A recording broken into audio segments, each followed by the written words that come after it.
himself and look at him today, still performing despite everything that's been going on with the Rogue.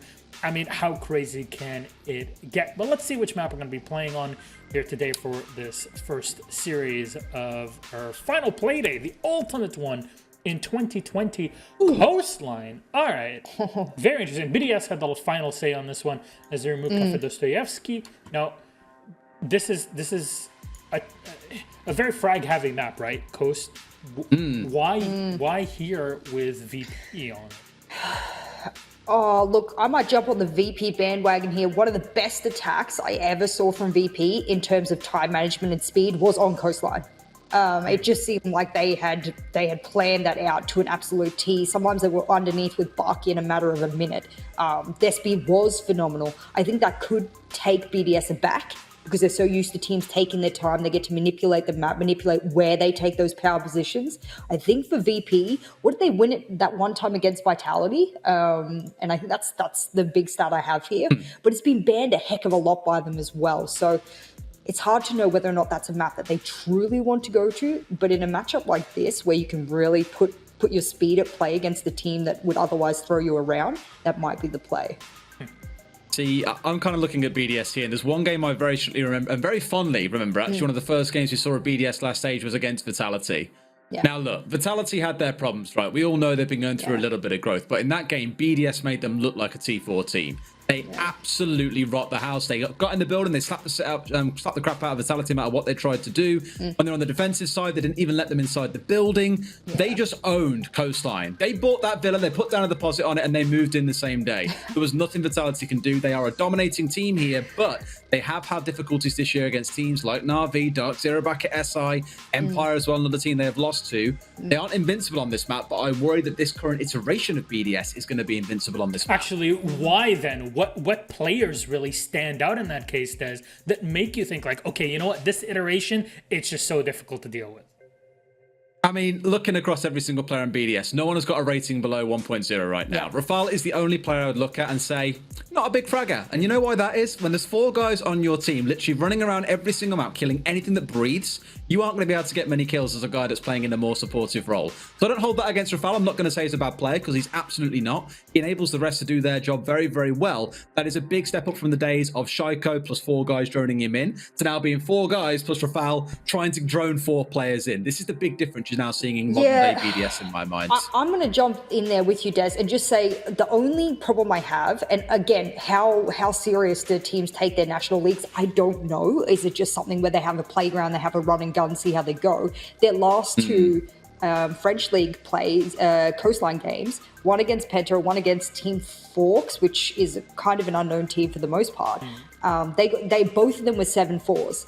And if you're losing 4 rounds to a team that's not even, tier 2, well, Penta is, but Team Forks is not, is that an issue? Is there a bigger issue with this map that other teams are working out against BDS because they have more play days against them? I'm hoping they look back at all those VODs and go, yeah, this is their weakness. We'll absolutely run it apart. I think VP out of all the teams are the ones that have dealt with the aggression the most. I'm thinking of Consulate, jump outs, etc. I always think of VP and Empire, and every time someone jumps out, they seem to have this kind of go-to kind of a sixth sense to just go, yeah, they're jumping out. Let's watch it. Let's get it. So I don't think that kind of aggression will work here today for the most part.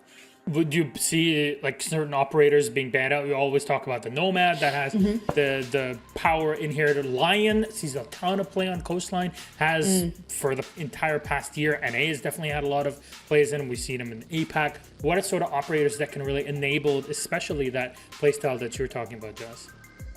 Look, for the most part, from memory, it's almost 100% ban rate of Wamai for BDS over multiple stages now, so I don't expect that to stay in. I think that's something that they really want to get out. But on Coastline, we've seen a mixture of bans. Both Thatcher and Capital seem to be their top bans, so we'll see whether or not they keep on that trend. I think Capital, when you get rid of Wamai, is just a given. It's like Thatcher, Kaid, you've got those pairings of those bans. They're comfortable with that. Why not stick with that with this matchup? This matchup doesn't mean too much for BDS, let's be frank, but they might as well dominate still. Des, who do you think takes it? Our game's ready? Oh, well, given both sides are kind of at a point where they're qualified for the finals and for the major, it doesn't mean a lot to them, but there's a point to prove here. There's kudos to carry. For me, I think this is going to be a VP game. For all I've said about BDS, VP are something special this stage. I think they can take it. All right, fair enough. Actually, since we have a minute to kill because VP needed, what are the standouts that they have? You talked about Milan. Anything else that kind of meshes with him to bring VP over the hill today? The trifecta, right? Let's talk about the three players that I've been saying all season long, and even for, well, since the start of the stage, there's three players we need to see come online: Rask, Pasha, and Milan. Are they ever going to wake up in the same game together? Will we see them shine? Yeah. And for a while, it was one or two lights turned on, but there was always still one switched off. The last few games, we have seen all three players come to life in so many of these games collectively that they are just giving teams so much of a headache to deal with. If all three of them turn up today, you've got these three big guys on the side of VP coming up against 3 or 4 on the side of BDS. That's when the fireworks are really going to fly. And Jess? I don't know. What's I'm just the so counter afraid to because the counter for VP is just BDS plays the same game they've been playing. You can be so confident coming into a game knowing what you do already works. And you don't need to change too much up. What I've said is that time management and the skills for VP to be very fast is the one thing I want BDS to be focused on. Make sure you're watching those verticals. Make sure your setup on defense is done in time because you don't want to be caught out. And make sure that when you're going for those jump outs, you have intel or you have the ability to trade, and things will look really good for BDS, because otherwise VP will start to get the number count. It starts to put pressure on people like Playday, Rafale, for example. Those players are the ones we've seen clutch multiple times, but how often can you do it before it's a little bit too much? All right, Jess, thank you so much for bringing all of that information to our attention. Though our game is ready. BDS takes on Virtus.Pro in our first matchup of our last Playday of EU League 2020 of our regular season. Starts today. As I said, call your grandma. It's time for it. Let's take it over to our casters. Flug and Hap will take us through game 1. We'll see you there. Oh, I'm muted. Thank you, Milosh. There we go. I fixed it. No worries, production. You don't have to shout it, baby. We're going to get started very soon. The match for BDS doesn't really matter. To confirm first in the seasonal finals that will happen in December. To confirm first for this season, this stage as well. It's for VP, however, a seeding matchup. They can secure a second seed here, or they could potentially even drop all the way down to 4th and face BDS in the first matchup. And it's not something you want to do. So for Virtus.Pro, it's a lot here on the line. There's a lot of fun, chaotic maths. There's some maths on the screen as well. BDS with the expectation of about 85-86% to take this. That isn't too far-fetched, but I think Virtus.Pro on a map like Coastline, the aggression that they can play and how quick they can be, I've got a lot of expectation for them. I think they came back on their last Playday to have a really, really good day. They were seemingly more themselves, as we saw from the start of the season. In the middle, they had a little bit of a dip, but I don't know, BDS, they might find themselves a little bit stressed here. Cannot forget either that Virtus.Pro was up against a rogue that made yet another roster change back then. So how telling was that 7-4? Shaiko upset about the Thatcher ban. It's not something I would have expected. Maybe Shaiko's just upset about all bans. That could be the case. I'm not totally sure on it. But yes, there is a lot on the line here. And while Virtus.Pro, they managed to get out of their dip that they had, out of the slump that they found themselves in. But then again, BDS last time around, when their first place was confirmed, or at least the top 2, they they went a bit easier on their opponents, lost a couple of matches, and that might be the case here as well, not too sure. So it's just a big area of unknown in this matchup here. Waiting for one more ban. They're taking their time, having a think about it today, getting themselves cooked, and as we kind of talked about, there's a lot in terms of the positioning, there's a lot in terms of the place and places people can end up. Valkyrie, that's a fair ban. Stops a lot of external aggression that can play, and I'm curious to see how BDS's game seems to come together here, and I guess it'll be the growth, the situation, and where we can kind of go. Coastline, aggressive map. We know a lot of fraggers are on BDS. However, Virtus.Pro able to bring up a lot of the aggression as well. The Montaigne being, highlighted by Shaiko. The question is not the quest. The quest. Will it stay? I mean, we saw him doing during EOC, but he's not going to do it now. Ash is coming out. He's off his usual Hibana for a while. We're going back to EUC. Okay. We're going back to the EUC, back to turn. No, come on, Shaiko, come on. So yeah, we've seen, as strange as it is to say out loud, we've seen Shaiko and Monty. Okay, it was EOC. It was a charity tournament, and it was a lot of good fun, but, you know, they're not entirely throwing themselves into this and throwing themselves away. They know that there's still some to play for, and yeah, they've secured themselves a spot, but with the competition beneath them all being as tight as it is, they want to try and solidify it, lock it in, and go into the end of this on a high. Don't get me wrong, they have the ability to hold some stuff back if they want to, but maybe that's one of the reasons we've ended up on Coastline, a map that can be so hyper-aggressive, one where theoretically it's down to how you're playing on the day and the aggro that you can bring to the firefight and the flat kind of levels of the danger donut that are offered here. It could work well for BDS too. I know I've said it's a good one for VP, but in terms of BDS wanting to just play a map, play guns, there's no better place than Coastline. Can we pull up that tweet again that we just saw coming by, production? Because I think he said that both VP and BDS will win here today. I mean, that's called a draw, and we usually... We don't call that win. That's maybe he means a negative time. Maybe he means VP will win, and then, but for BDS, they're still fine. Well, of course, they will still be fine as a C4 being tossed up here by WTG. Exploded prematurely. Shaiko will stay alive, not even deal a single point of damage to the Ashman, who then proceeds to take down Rask in some quick fashion. Beautiful headshot coming through, and that means BDS have the opening frag here. They're not intending to slow down, even though their first place overall has been secured. Their first place in stage 2 has also been secured. They want to go for more wins here. They're not slowing down. They're not giving anything away for free. Now, as they wait for the swinging, Ranchiro is able to find the second, and there's one more for Shaiko, and there's almost one more, but it's shut down by Milon White swinging now. They still have a little bit of control above, and there's no clean way to rotate underneath, and in a 4 versus 2, there's going to be concerns that they're able to take control, so Milon is going to have to look for another route down. There's a body and luggage that they're aware of, and they might be able to catch Rafale here, who might not expect them to be so close. They don't! Milon swings against great information, great read, and great beat, but there's Playday on the opposite side. Now it's a 3 versus 1. WTG all left alone underneath. They have some Lucy's to give some ideas, and outside of that, just intel as they pull themselves away from sight. If they can strike again, strike slightly off the beaten path, it's better than just being a goldfish in a bowl, being shot down upon. WTG playing right behind the reception desk has the opportunity to peek in from the bathroom. Will be able to potentially take Playday down if he will be moving for the default plant in Sova's entrance, but now, as he gets spotted, he will rotate. Moves himself over towards the bar side and, well, re-enters the kitchen. As right now, Playday inside. He's going to be firing some shots through, but WTG manages to survive and thus has to rotate again. Doesn't spot out the player there moving through the lobby. I believe that is a Lems moving through. It might be Ranchiro. It's either of the two. He's definitely spotted now, and the plant will go down, and that means 45 seconds will be left on the clock for WTG to get a 1v3 clutch and to get that diffuser going.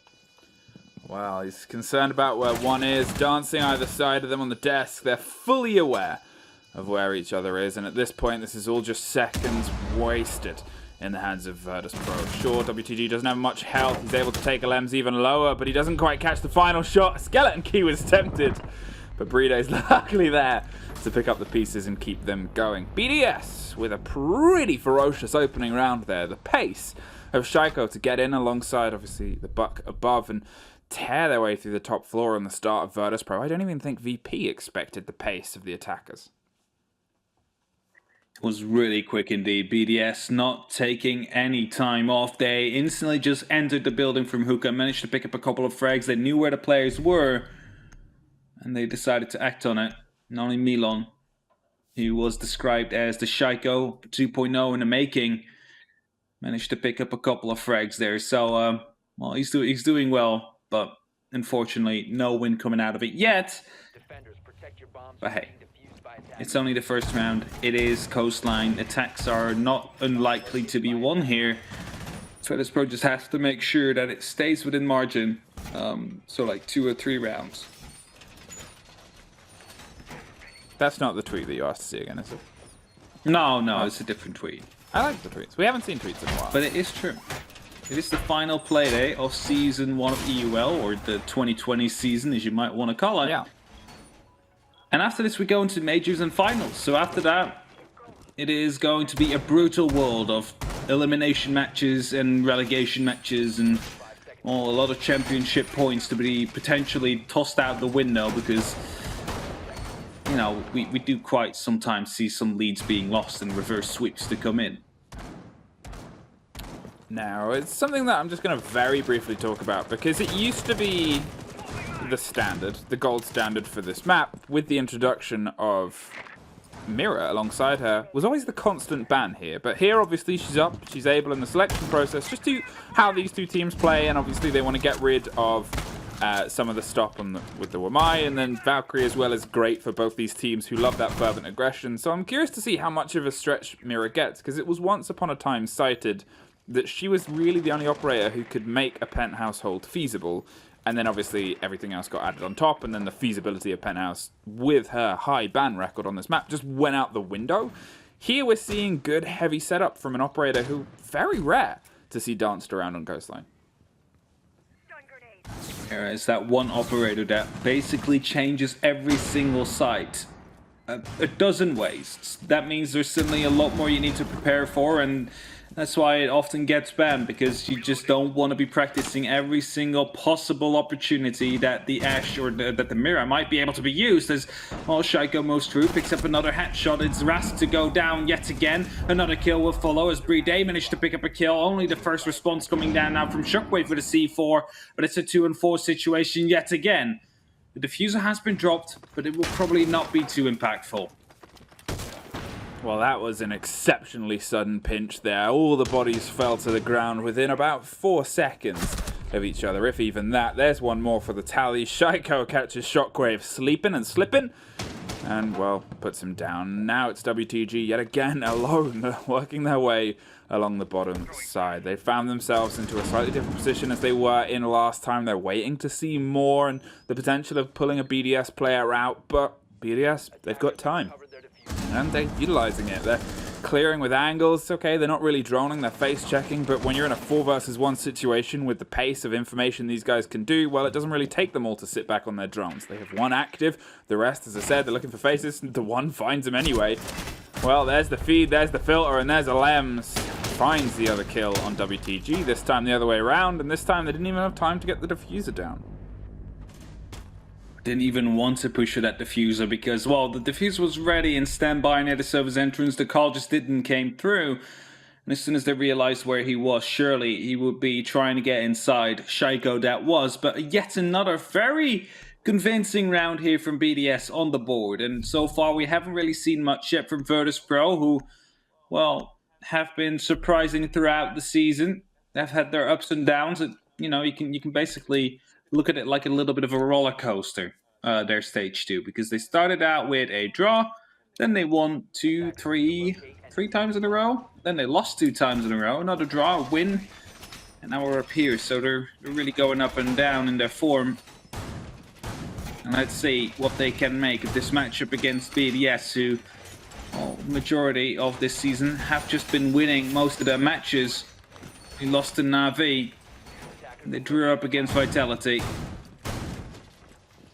That's the predictions. People, if you're tweeting predictions with the hashtag R6EUL, maybe they'll be on screen, maybe they'll be immortalized, whether you're right or wrong. I guess that's probably the trade-off here. Now, I talked about the Mira and the possibilities of, they've opted to not bring her on this side. Yeah, makes a lot of sense.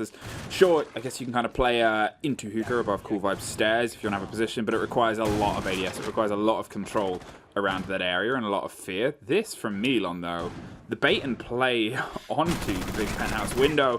Well, it strikes Shaiko down, but not out. Crawls to safety. That could have been such a moment if they're able to capitalize upon the kill. Could have been a really good one, considering the fact that Shaiko has been the source of opening kills for the past 2 rounds.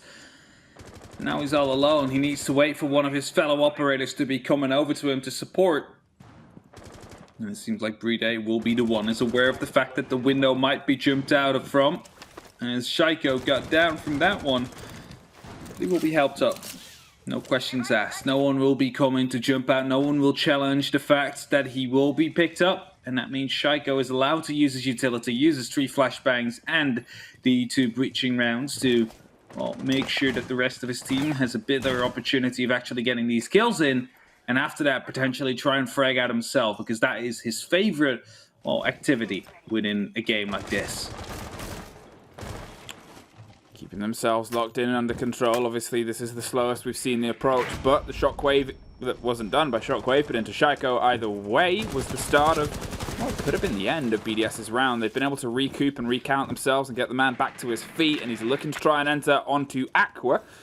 With his health much lower than it is, he does not have the same face check confidence that we've seen over the past 2 rounds. There's a Jaeger and a Melusi either side. He has the drone and the information and the intel, so he's able to know where the swing is, but he's not going to bait and play the game. Doesn't want to put the pressure on a situation where it's kind of guaranteed to trade, but Pasha, well, he doesn't need to set up for the trade, picks up 2. Dog in. Looking out towards Hukabauk, swings over the top, and oh, that was threaded through the brains of 2. Shaiko has the cover on the run out. You can hear the air jabs popping as well, and that's going to give them the incentive to start their climb inside. They're going to try and force Rask into luggage, but a couple of straight bullets give the game away, but Milan gives Rafal's game away. And puts us back onto the 2-man advantage. It's all up to Shaiko now in a 1v4 situation. He was the one who managed to find the first kill in the likes of BDS, and he's going to find the second as well as he takes down Milan. Still 3 to find, however. Question is, will he be able to land these shots? Knows one is on that balcony there, not able to land a shot quite yet as the prone comes in, and Rask able to pick up that final kill using the 416, dodging the R4C magazines that were being dumped at him. Managed to get the kill in the end, and VP, they find their first round in this matchup, showing they can bite back, because they definitely did. Started with the double kill from Pasha, popped up over the shields. As I talked about that hold, they said it's a place where you can play a mirror, but I guess obviously that's citing it from the history of we've since had mini mirrors implemented into shields, which they played in pretty much the same way, just with a more direct line. And obviously, well, when you thread the shot like that with that SMG and get 2 kills, that takes a lot of control, and it was able to do a lot of business against the BDS that I guess just didn't really play against it properly. You have to have a little bit more caution, especially when you have a team with the gun skill of Virtus.Pro up against you. Now we head down to Sunrise. Not going to try the kitchen hold again, and not going to try Penthouse. They're going to opt for something a little bit more, I guess, familiar is fair to say. The bars indeed. A bomb site that is hard to play. As soon as you manage to nail it, you are going to be able to get quite some good rounds from it. And now I understand the touch ban that we see coming through, because you see 3 ADSs being placed on the single wall there to support the player that might be playing close. 1 EMP takes them all out. You can just toss in a grenade and the player is gone, and there's nothing left to play with. So that's probably the reason why the touch ban is coming out, because, well, normally you wouldn't really be considering Coastline a map where Heart Breach is really important, and the Thatcher, of course, the main goal is to help the Heart Breacher open up these walls. But it can also be used, of course, to take out other gadgets like those ADSs. BDS looking to try and get this top floor control and keep an eye on the rotation game that can be played. Shaiko is knocking on the door of the kitchen service run out, and well, WTG isn't found just yet. They're not going to fully leave. Jammer's going to keep a bit of control, but as the bodies start to fall elsewhere, they're concerned about the pinch. There is one on this window, and WTG knows they have to take the fight. If they try and leave, well, it's not going to go very well. And Shiro might not know just how close someone is, but that's why we bring information utility. There's the pop, there's the intel, there's the C4, there's the miss, and there's the pressure coming from service sooner rather than later. 3 players of BDS are looking to try and close down onto this kitchen kill because they know it's something that threads its way into the entire hold of the rest of the site. Rask is getting the beat on the read of the rest of them, with Milan attempting to offer some slow and steady support from beneath, but the long game that WTG is playing here is exceptional so far. They've been able to survive, keep themselves moving, cost the utility, and it's kind of slowed BDS until now. There's one, there's concern of a run out, there's a waiting Shaiko, but there is Kitchen that falls a little bit into their turf. Goodbye, Milan. Goodbye and good night as Rafal picks up the game, and a beautiful drone game of BDS definitely seems to be helping them now as Shaiko is getting tagged up a little bit from the master bedroom. It's quite confused where it's actually going to be coming from as Rafal now takes down Pasha. It is only up to Rask, who's finding himself in security, but not for long. Shaiko picks him up. It's a flawless round. BDS win round number 4. They're 3-1 in front, and it seems to become a very quick one if it continues like this.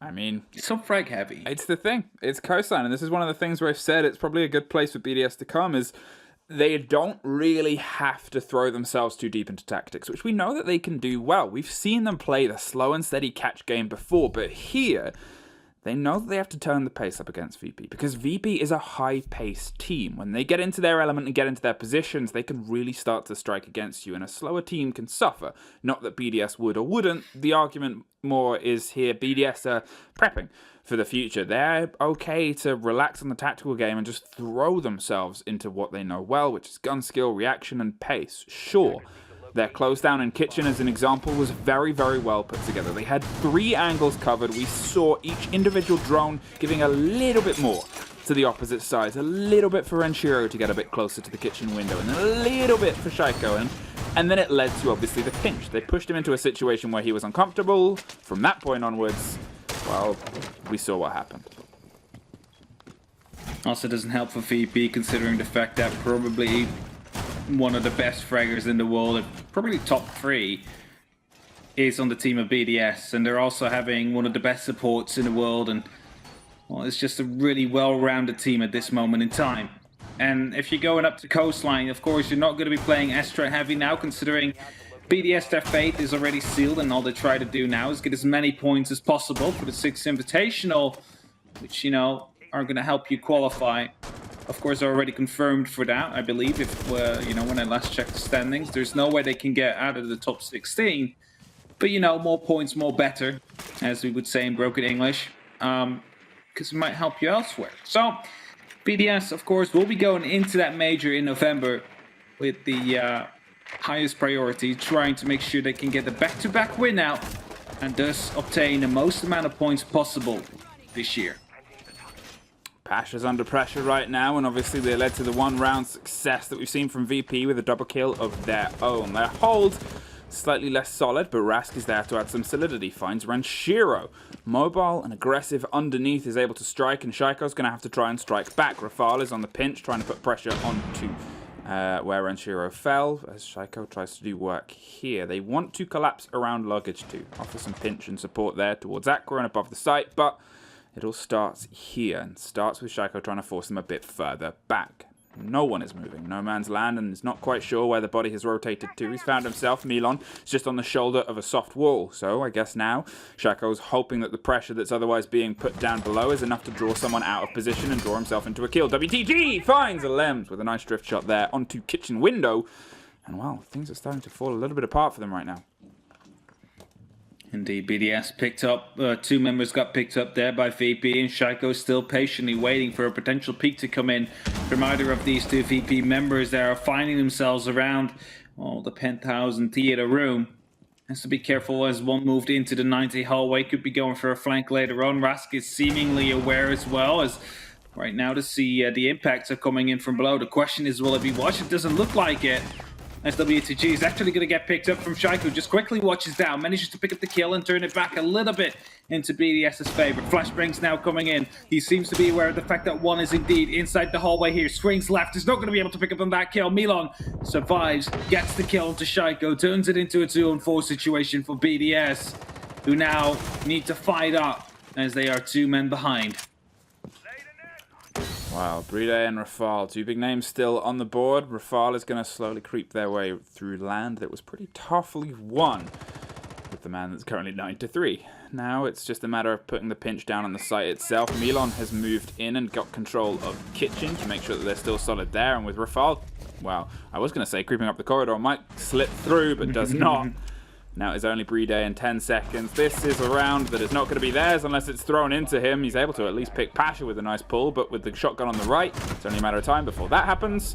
And Shockwave puts him out. Now VP, second round. They put themselves on 3-2. Can they get an even split on the turn of the half of the coast?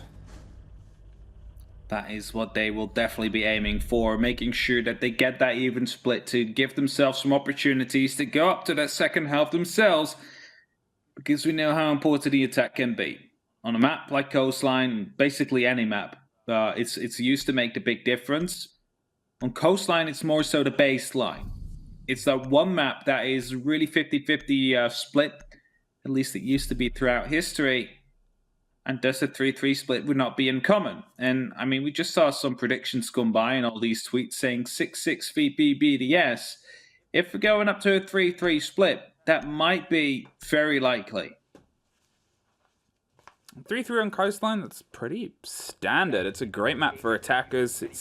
These bans work in a way where it's going to be an aggro game, I think, across both sides. Obviously, Ace is a good removal when you're looking at some of the holes in your defense, which otherwise, you know, this was a map where famously you didn't have to focus on hard destruction as much. For a lot of these sites, a lot of it is more angles. It's the way you've tied the synergy of the sight lines. You know, if you're looking from kind of office across towards the service entrance, towards then obviously cool vibes in the bar, and it's a circle in nature. It's cyclical, I believe the proper word there is, but I'm sure I'm going to get roasted and corrected on it later for me bad English.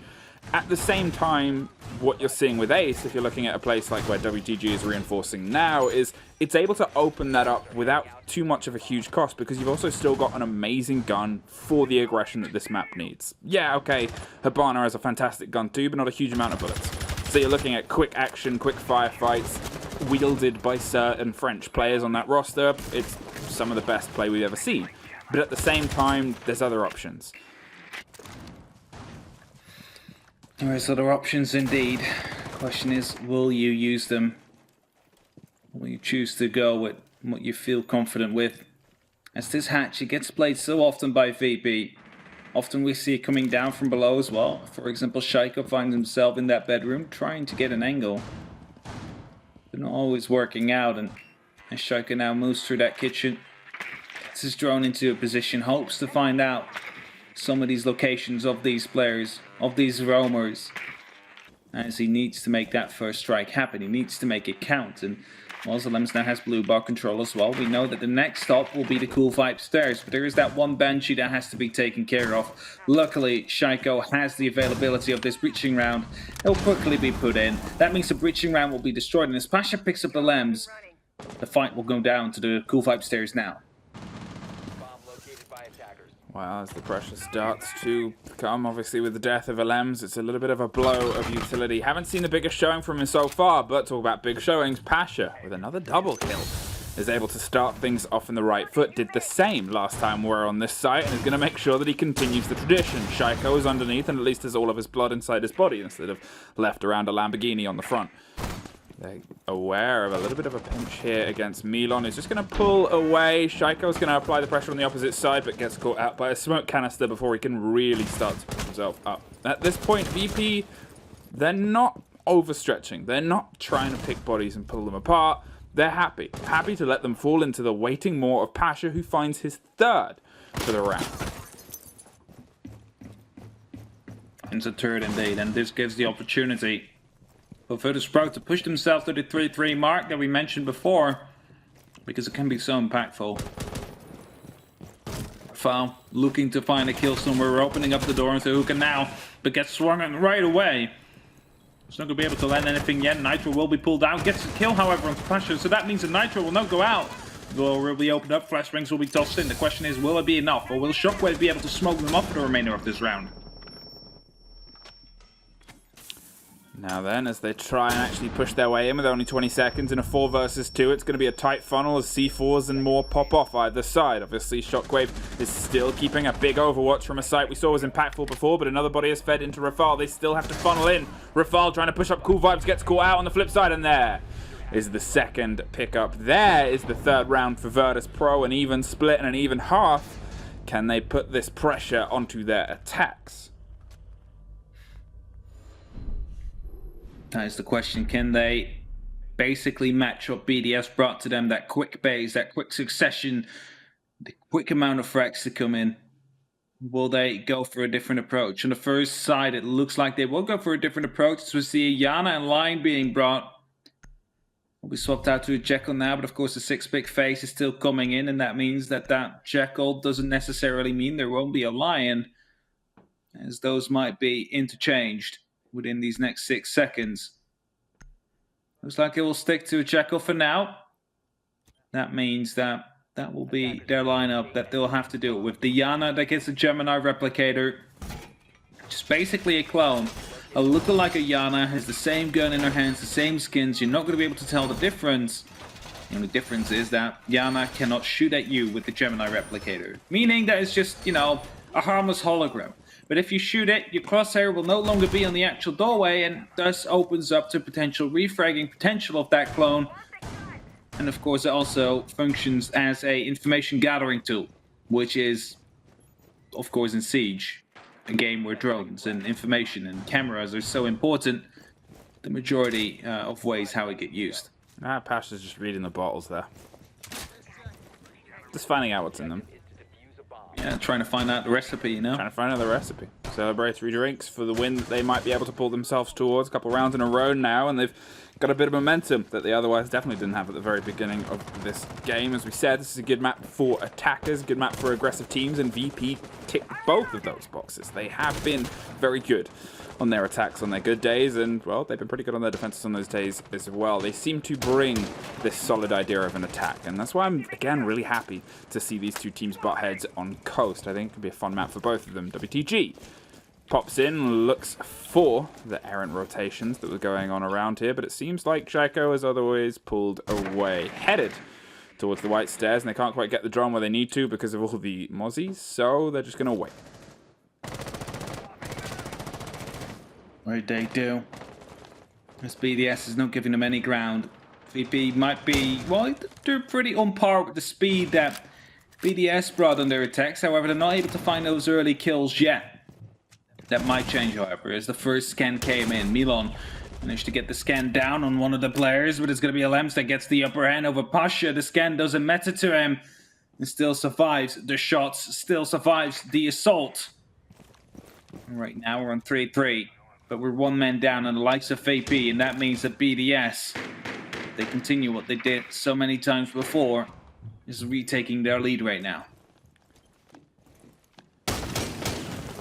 Well, opening up the angles and waiting. As I said, this is a great map for soft destruction angles, a great map for trying to pinch and pincer people without needing really to hit the hard destruction as a first step, as you see on a lot of maps like this. Clubhouse here is awareness of positioning and rotation, and there is awareness of where Milan is. Shaiko is able to find one as he rotates out and gets his way to a new location. The body was in luggage, I believe, so that might have been dropped from the courtyard. Oh no, maybe the hatch was open. Potentially. Either way, they seem to be aware that the pressure's coming from this side. Yeah, it was... the reverse play. It was open. Up through the hatch. Beautiful. Oh, we want to have the high ground reversed here. As WTG also managed to pick up the kill into Shaiko, though. Brings it back a little bit here for VP, but the wall will be opened up further, and that gives an opportunity to Shockwave to try and get in behind that bar and put himself up to a position where he could go for a plant. Has to be careful, though, because look at the C4 still available at BDS. 1, 2, 3, 4, and most of them are in the bar as a grenade comes in and gets it down into Renshiro. Of course, he's available to be picked up as Playday manages to get himself over there, but the grenade comes in. Aras, the second one to come through. And as Alems is shooting out the booty half Shockwave, it is Rafal to follow up on Rask as well. And suddenly it's up to WTG, who gets taken out by Alems. And round 7 goes to BDS. As well, VP tried to get a plan through, but BDS was having none of it. Quick play there at the start, and then it seemed to peter out a little bit. We saw Virtus.Pro get a bit caught and blindsided in trying to get the pinch on Shaiko, who obviously managed to find a kill as he turned tail, and it forced even more time out of the banks of Virtus.Pro. Had to then go and hunt him down and make sure he couldn't strike from the opposite side. I guess it's always that tough job, is when Shaiko's on an on-day, you've got to try and find a way to shut him down. Not an easy feat in anyone's books, but, well, they've managed it for at least 3 rounds. They have the capability to manage it for at least 3 more. Hookah is where we're going to head to next, and BDS, a site where they've got so far no success here, at least in their attacks. Can they translate that to a better defense? Can they translate it to a better defense. Well, I mean, they managed to get a pretty good one down into the bars the last time around, and if they're going to be able to use the same tricks to some extent and implement them upstairs, as we still have those 4 C4s available. However, this time there's the opportunity to go for verticality with those C4s. You can play from below, you can blow them up from underneath. They can all be guided by those mirror windows that are being brought. BDS taking it for the second round in a row here. Of course, it is a operator that gives you a huge amount of information on the actual site or wherever you deploy it. Considering it's a bulletproof window, you can just look through it. You can basically use the ping if you want to, or give callouts to try and guide your teammates C4s. It's going to be interesting to see how that combos. Yeah, so this is what I was talking about before when I said you can set it up and keep an eye in. Obviously, they've gone for a very aggressive route. The reason they're popping it there is something where they can play that cool vibes aggro. They can be aware of what's coming underneath. But, hey, if it gets blown up, then you've just got the rotation you'd otherwise open anyway, and it's still a bit of space you can have a bit of an open fire against. It allows you to be a little bit feasible and usable, but it also allows you to have that main central pillar door of the wall, even next to the door, as staying solid. There's no way for them to pop that mirror window from behind. There's no way for them to make that an even tougher place to get a hold of, so you're in a little bit of a better suit. That's more of a minor addendum to the more important one of our rotation is now a death hole, but Pasha almost dies from a death hole that's in the roof. The Lion pops off and buys them. Well, at least he's not dead. That's really the moment, but with only a flicker of health, the blood is probably going to get itself all over the shop.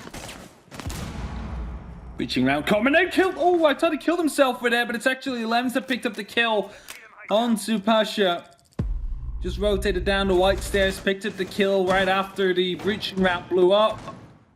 And that is the entry frag yet again. He started the job himself by dealing a lot of damage from that kill hole through the hatch as well. And then finishes it off by quick little rotate down. Flashbangs are being tossed in, will be followed up soon with a grenade of Rask. Bottles are underway, will be taken care of. ADSs are still being wasted. No one is, however, behind there. So, grenade will be wasted, not having any impact, as Milan uses that EE1D to take control of Aqua. However, they have to be careful of the potential luggage flank to come in, as Lems right now is quite busy with that. He's about to come up from the back there, as Rask yet again will be pulling out another grenade. However, he has no clue where to throw them to. It seems like he's going to be throwing them deep, inside a hookah, just finding a little bit of HP, but not enough to actually get a kill down. 45 seconds, they at least have the Aqua, but they're just going to ping the sights. Rask is playing a very dangerous game on this window, but he's able to make it work. Shaiko goes down, just going for the full swing, and Aqua control is still there as they try and put the diffuser down. Renshiro finds Rask on the window, and that loses them a bit of important control, and that loses Shockwave this. The solidity of holding down, but he's able to swing around and get Rafalis. Ranjiro finds one of his own. They still only have a sliver of control, and Mozzie gets the kill from the sky with Playday locking it off on the second story. The kill from the Mozzie onto the line was the round-winning kill. Because of that, the vertical control stayed in the hands of BDS. Of course, Playday managed to pick up the last one eventually, and both can be seen as important. But it's right now 5-on-3 here for BDS, who are stepping up on their defenses and having nothing of what Virtus.Pro is bringing. And of course, Virtus.Pro is bringing a lot of aggression right here, Fluke. They're entering the building quickly. They're managing to make quite some ground. However, they're not able to challenge BDS, unlike BDS was able to challenge VP on their attacks. And that seems to be what's hurting them right now. They're not having the opportunity to pick up these opening kills early in the round, which allowed them to just continue steamrolling through. Now they get them in these last 30, 40 seconds. But at that moment in time, you still need to find 4 more members who are all scattered around the map, might even have C4s underneath, who will be taking you out if you want to be going for a plant. So if they want to rush them and put up that pressure, they will have to go for kills as well. 5-3 BDS, that's 2 defenses in a row. You've been able to, kind of lead into this, but you opened your attacks with 2 pretty decisive wins, and then VP were able to step in, step up. So, still have a bit of hope here for Virtus.Pro. They've been able to show growth and some aggro into an aggro game before. Seems like they're just getting a little bit caught by surprise. Their attacks are quite spread out. We're seeing them, I guess, trying to find a bit of a pocket of control, but then their flank watch dies or their cover dies, and from then on, that little pocket of control becomes very tepid. They try to lean into that with more aggression. They tried to respond with more aggression. Shaiko's responding to when he got caught out, but nobody has come this way, unfortunately. He's trying to repay the favor, but unfortunately, as you said, no one of Virtus.Pro will be coming up that way, meaning that the kill will not be repaid, or at least DBNO state. And again, a very quick entry here into office, moving through into security and hoping to enter the lobby soon. There is a drone chasing up for Pasha. It's actually been deployed as a flank drone, probably later on in the round, because it seems like their priority will be laying onto the actual bars. And it's understandable with a mirror window deployed towards the security side. You're not really wanting to challenge that. You need to find a different avenue to attack from. It seems like WTG is the one that's trying to achieve that, trying to create it. Well, the bullets are flying through either side now as they try and keep an attentive aware. Pasha was quick to get in here, but it's also been quickly read. The pop's going to come out, and Alems isn't going to take that firefight without the game being given away. He doesn't want to lead in to the possibility of the pinch and the line charge getting them. And Pasha's unfortunately nowhere to go. Neither does Playday. Shut down. A shockwave creeps in with Rask on the opposite window, and WTG and Blue Bar means they have the 2 bars under their control. Again, VP with a pocket of space, just as they had Aqua before, but the problem is they seem to not be able to make something work from it. Now, with ourselves in a kind of scattered firing line here, it's going to come down to the potential of the rotation above. Pasha almost catches the sliver of that as they slip past. They're aware acutely of where the bodies seem to be, but the one has slipped through, got their way back to site, and now they're just going to wait for the pressure. Shaiko wants to take a kill here and wants to take it on office. That means they can fully direct their attention to another way, and almost does. The Ash versus the Jaeger, the flashes come out, but Alems is still swinging on the opposite side. Goodbye, Alems, Pasha says, and doesn't quite find the bullets onto Shaiko, but another big pick goes their way. Shaiko, however, does find someone else to get his blood loss out, and oh no, that's the diffuser cold on site. And Shaiko in this current position is also going to be very deadly. However, Rask is going to be coming in. The pre-fire was there somehow, not ending up in the kill. And Rask will stay alive, but he is quite low in HP. There's only 2 members left of BDS right now. They still have the lobby control due to this mirror window. That means that the push of Rask is potentially not going to be happening from this side. And Rafal is still finding himself inside that kitchen, near to the actual diffuser. Picks up 1 kill to WTG, swaps over to the pistol, but won't be able to follow up. Pasha now going down with the plant. However, Shiro sneaks around, gets the kill, gets back right behind his mirror window right here, and that means that he will be safe, quite safe actually, in server's entrance. They have no clue where he is as he sneaks out yet again, goes for yet another kill. It's a double kill from Renchiro, tries to snake himself inside the site, but Milan had 5 seconds left. Will it be enough? He's going to be going for the ping, he has to go for the pre-fire, but he does not, and Renchiro clutches it out like a sneaky snake. He slithers across the side, he slithers across the hallway, and BDS find themselves onto match point. There was a moment where I didn't think he could get through the hole. And I was like, this is such a tragic way for it to go. He finds this little route through, but that is... I guess when Alems joined the roster, everybody talked about the game sense he brought. We first saw the run where he seemed to bring some idea of solidity. Apparently, when you watch them live, and unfortunately I've not been able to see it since OGA Pit, when you and I were both out there, but when you see them live, there's a lot of vocal. There's a lot of shouting. Alems brought a lot of that to the team, and that's a little demonstration of game sense. That's a little demonstration of experience. That's a little demonstration of how to be a sneaky snake and get a 3K clutch. All right, a sneaky 3K clutch in favor, well, no, in memoriam, I have to say, of Chaos. The snake logo. It's giving them a bit of a shoulder tap here. Of course, they will be playing later today, unfortunately. However, it doesn't matter anymore. No major can be reached. No 6 invitational points. Actually, there might be some 6 invitational points to be reached, but it's not going to be qualifying. They're not going to be enough, and they will be relegated. That doesn't matter now because it's BDS that is looking unstoppable right now on the defenses. They haven't... Well, they get a little bit of a dent the last round, but then Shiro was able to get a good, quite a good clutch shot, so no panic yet. Now with 6-3 and the full site rotation clear, BDS are in there. You know, they're in a pretty good stead, a pretty good idea of how they can get themselves to apply some pretty good pressure from this point onwards. They're happy and solid on their defenses, and they've had the boon of the defense playing towards their favor. Now, as they start their approach and their aggress towards just, I guess, another notch on success to put behind all of their game. It's seeing how it pings, but Pasha has definitely been a force to be reckoned with. Played exceptionally well for the Guns of Virtus.Pro today. He played really well, but unfortunately did not having the rounds yet to back it up completely. 6-3 match point. All Virtus.Pro can fight for here is a draw to close off this final Playday of them in 2020. Of course, afterwards we still have the major where they are locked in for, just like BDS, and the finals, which they're also confirmed for in December. So there is still Playdays coming up for them. But it will definitely be a closure to some extent, considering it is the last Playday. We've mentioned it a couple of times now. You'll hear it many more times, because it is the recurring theme, as literally almost all the other teams are fighting for either relegation or the final EUL/major spots. BDS and Virtus.Pro have a bit more, well, relaxation in that case. Wow, the Iana drone gets dropped and the Lems is just going to head back round. Concerned about upstairs, but the C4, oh, it gets Milan and almost gets WTG as well. Only takes a sliver of damage, but there is the pickup. The Lion drone finally comes towards a kill. I don't think we've actually seen it utilized at the same time as being able to get a body dropped until just then. So, well, there's another body dropped. Hello, WTG, and goodbye, WTG. And goodbye, Rafal. Pasha, again, I'm going to talk about him being the big force so far for VP throughout this game, consistently showing up and being able to put bodies down across the rounds, even when it's all success or all failure. He is always a name that is littering the top right.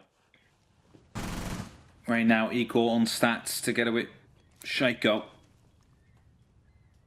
VP have a 1-man advantage for this final part of the round, the last 30 seconds, and Shockwave is looking to get himself ready for a plan. The C4 will come through, but it will not land. It will actually open up the hole a bit more for Shockwave to try and go through. However, they forgot about the fact that there might be another C4 already, and they have that mirror window, so they know exactly when Shockwave wants to go for that plant, so it will be baited. A grenade will be tossed in by Rask. A second one will follow as well. The C4 comes in, but it will not be detonated. Oh, actually, it detonates delayed! No way that happened! And it's Renshiro yet again in a 1v3, but he's going to be able to not get that final kill, and Pasha was able to get in from the back just in time and secured a round for VP. But the delayed C4 detonation there almost managed to, well, basically win BDS that game. VP, however, due to the extra man they had, managed to stay in it. And they're yet again on another match point, but we're getting closer to the draw point here.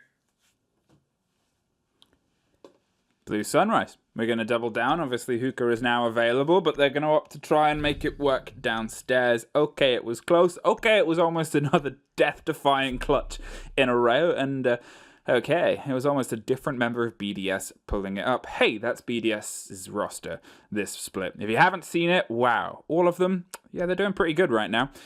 But, hey, I just, again, I'm saying this a lot, making a thing of it, but Pasha there was the one that got that final kill, was the one that was able to apply the pressure, really is keeping the team in it for me so far. Has been so good, so aggressive, and so electric at responding to BDS's game. All right, the question here is, are we going to the full 12, or are we seeing it end here in round number 11? BDS have the opportunity to. New jammer being deployed just to make sure that the drones of VP are not able to get close, or no X-Cameras can be deployed. And here you see it again. There comes a C4. The grenade will be taken care of Playday. Somehow it just explodes. We'll be taking down Shockwave, leaving Renshiro in that 1v2 situation, which he almost managed to clutch yet again. But this time, he was taken out just in time. Shaiko almost struck against Pasha. The revenge in response for how it went, but Pasha's able to get out of the way with a lot more health. Took a wider route and maybe saved themselves their life. Shaiko puts a bit of fear into them, but kind of just put a bit of anger and energy into Pasha at this point. He's instantly looking to try and apply the pressure onto the staircase window. Now, with all of them across this face of the building, they're looking to get this top cleared and work their way downwards. Rask, in the meantime, is applying the split pressure from the opposite side, using the human drone capabilities of Iana, checking all the opposite sides. This is Virtus.Pro. They want to keep this first story theirs, and then make their way down by the looks of it. 6-4. Hatch being opened up just to make sure that Playday could get his C4 back, which was stuck on it. It's a crafty little way to get it to fall to the ground if you can no longer reach it. Just destroy the floorboarding it's sticking to. That was a bit too late. Milan was in VIP just a little bit early. It doesn't seem to be too shaken about the explosion that just came down and doesn't even worry checking it. As he continues, making up a little bit of a sight hole into the courtyard, able to take down sneaky Renshiro again if he wants to play it that way. As that was the rotation he managed to use twice. However, we're in a different side. The side that was almost won by Renshiro the last time around. We are in the bars and Virtus.Pro. They're putting some good pressure from above here with the puck. The Skeleton Key doing some good work, and another C4 coming through. However, yet again, no kill. It's too close and two scrapes. The WTG is able to escape with Pasha. Again, going for this top heavy clear as they make sure everything around this pocket that they want to control is free. Sunrise going in for the close corners plant on the default drop.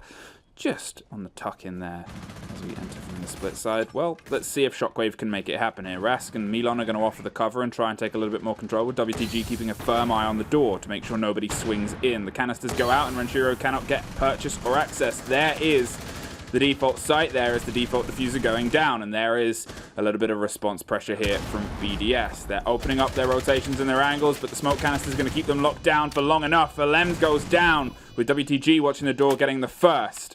Now he's going to head his way back round with Pasha, making sure nobody loops on the split there, and Renshiro suffering a huge amount. There is almost a pickup from Milan, but they can't quite get the lockdown. The timer is ticking, and BDS seem a little bit adrift and out of sorts as they can't quite find their way through. Another body drops, and Rafal meets the expectation of almost being there too, but there's at least a response. Pasha finally gets taken care of. Shaiko is close, but still so far away, with a gun to his left and his right, and no immediate entrance and concern from above. At least Playday gets that watch, but the time it will take you to get there puts you out of time.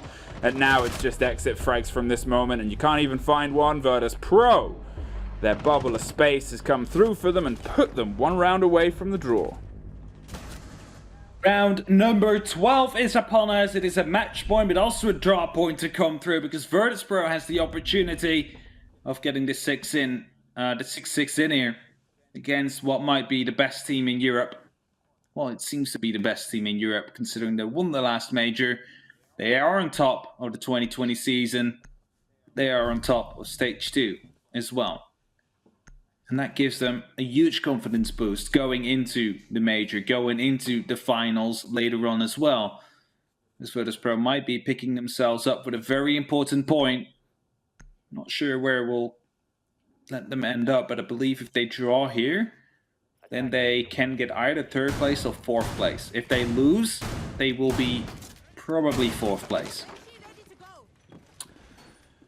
Wow, BDS, as I said from before, they've got a lot of pace and a lot of potential and expectation, but as I also said before, their openings look good on their attacks, and then VP showed up. Here, same story. VP stepping up into this game, stepping up into the aggression, and stepping up against a team that's otherwise got control seems to be a trait that they have pretty well. On their days, if they're firing, they are so unstoppable in a lot of situations. And here seems to be just another example. It seems like what we're getting now is obviously a little bit of a different flavor as they try the hookah hold instead. They're not going to opt for another sunrise. We've just seen 2 different pushes and 2 different plants and 2 different success stories pretty much come through. Though one a bit closer than the other. Hookah was obviously the first win was on their defense, and now they're going to try and double it down and pull even for their total success stories here on this site. The pressure's going to come from the top, as we've seen from VP. It's a pretty steady, slow clear and cover all the way across, but who is going to get that very vital first pick? It's a statistic.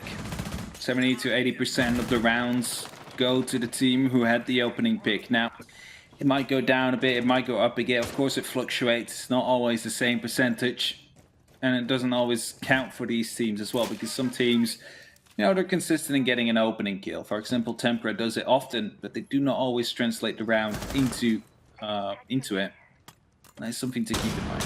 But of course, it is very important. It puts you into the opportunity where you can continue trading on until the end of days. If you manage to play it well, if you manage to position yourself well, as Alems takes the first go and fight here. We'll be putting up 1x Kairos, Shockwave that is. And that will create a opening into the theater room. An S-charge will be used, a bit of damage done to Alems, but nothing to all terminal yet. As he is receiving quite a bit of pressure here from VP, but as long as he manages to stay alive in this mirror window, he's going to be able to do damage. The mirror window, however, now will be opened up. He will be spotted out as he drops through the hatch and tries to rotate out. Has a C4 available to him, keep that in mind, as Alems is possibly going to be trying to pick up a kill with that. So Pasha rotating out, he's trying to catch him off, but Alems is long gone. What an escape Alems made there. Really, you expect maybe one gun with how many bodies of VP were up there, and the fact there was an active drone.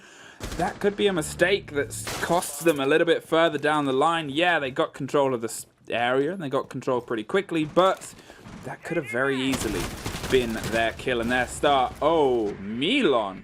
Was that droned or was that luck? Either way, it was successful. What a take there, drifting and driven through Shaiko, caught behind the bar and the barricade, which obviously did him no good. Now, Aqua has fallen into their control as well, and it's down to try and apply the pressure down this central corridor. Shockwave and Pasha are stacking themselves up, with Shockwave taking a shoulder of damage. Alems has retreated to office, still has C4 in pocket. If they catch someone by surprise here, this could be massive. They're waiting for some confirmation and waiting for Shockwave. There is almost a double, but not quite. They'll take it, and Playday with a C4 and still in position can try and stem and slow the roll. Here is Pasha down the main corridor, down the main core of this push, and another smoke is going to be positioned pretty well. There's another drop. There's Rask finding one, but doesn't quite lock off the other, and two fall into the favor of BDS. Only 5 seconds left. The diffuser carrier is cold inside the site. 1 second, one more C4, one explosion, no default. Alems gets the triple. They can't quite find the lock-off. It's a, oh, there it is. The quad, just get the diffuser down. I said if they caught Alems, it could have been a different round. 4 kills for him in the end. Very crucial round coming in, and BDS are able to take the win after what looked like a very convincing first 3 rounds of them. Managed to actually creep back to a pretty close result as VP was able to match the aggression quite well. However, unfortunately, we're not able to close out this matchup in a draw. And that means that BDS will continue this stage and will continue on top.